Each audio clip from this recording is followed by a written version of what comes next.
Hi everyone, it's definitely been a while since I haven't posted, but I'm pretty new to this, so excuse me. But this time I'm gonna do a voiceover, as you can tell, and I'm gonna be doing a painting of Yoongi, and the materials I'm using are all gonna be linked in the description below. Today I'm gonna be using watercolors as always to paint Yoongi, and fun fact, I was doing this while watching Con, and yeah, it took me a while.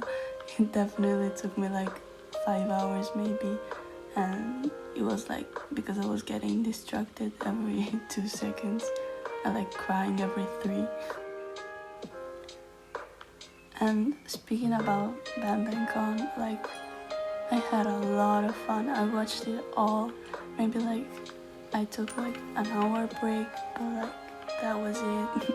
I stayed up all the time, and since I live in Italy, it like started at 5 in the morning here, and I definitely woke up just to watch it, definitely.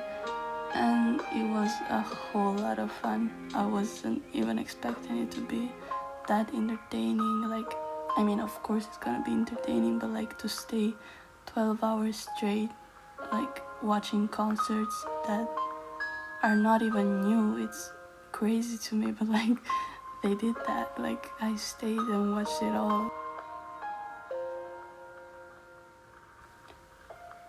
And actually I didn't have any idea on what to talk about during this video since it's my first time, so I asked you guys on Instagram what I should talk about, and a lot of you said the process and how I start and finish a painting, or like tips for watercolor.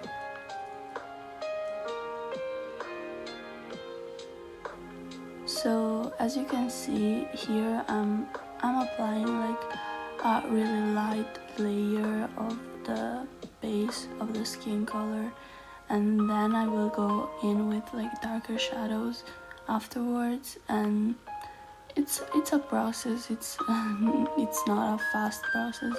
You have to keep putting up layers and layers, and the tricky thing about watercolor, in my opinion, is letting it dry and knowing when to stop and let it do its thing. You can't really control it. It's like you have to go with the flow. If it doesn't want to do something, then you let it do that. Like, you cannot control watercolor, that's my opinion, or at least I can't. Like, you can obviously try your best and some things work but some others don't. Like, also the paper is really important in my opinion. I use the Arches, like the green one. I'm gonna link that in the description box. And paper, I find it to be like really important when we're talking about watercolors. I've tried many papers, and like this one is like definitely the best one I've tried, but it's a bit expensive.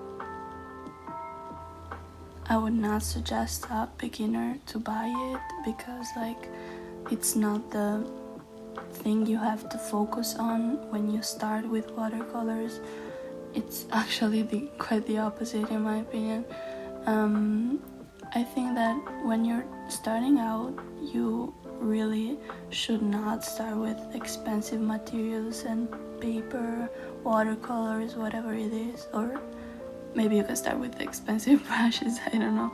But like, my point is that it doesn't really matter if it's expensive or not at the beginning, because you are for sure gonna make mistakes. I still do them. It's inevitable, you are going to do them, especially if you're at the beginning. And like, you should not be afraid to make mistakes because it's like a natural process. You can't really avoid it. We actually learn by our mistakes, so that's a really important point for beginners. Like, you have to make mistakes and experiment with watercolor in general. You cannot be afraid to play around with it. So yeah, having like a cheap paper gets away that fear, and so you can be as free as possible.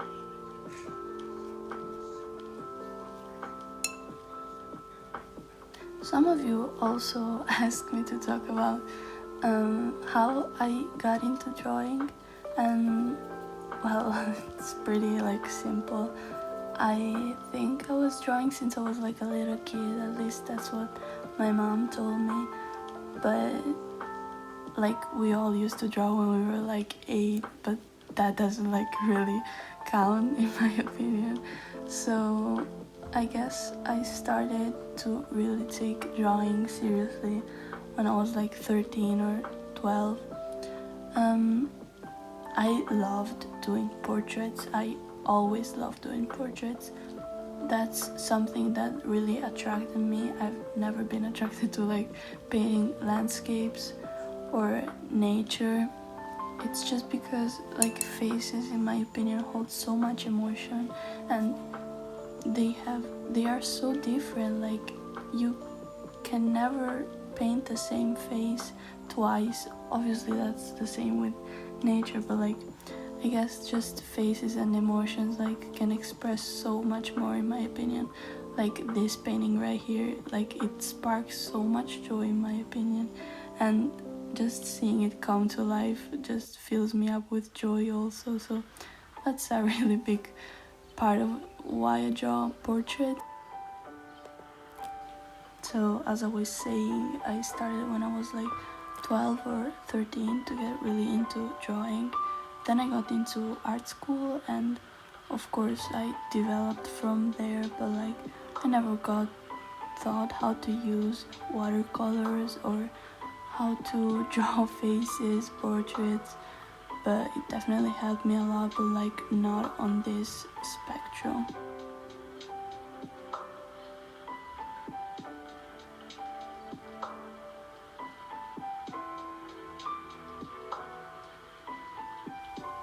And actually for this piece I wasn't able to record the part where I paint the hair because I got distracted with pen and gone.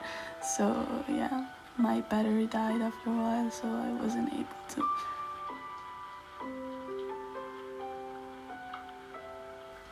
And please let me know in the comments if you like this type of videos and if you want me to do more, and if you like the voiceovers or it's better just like with music and stuff.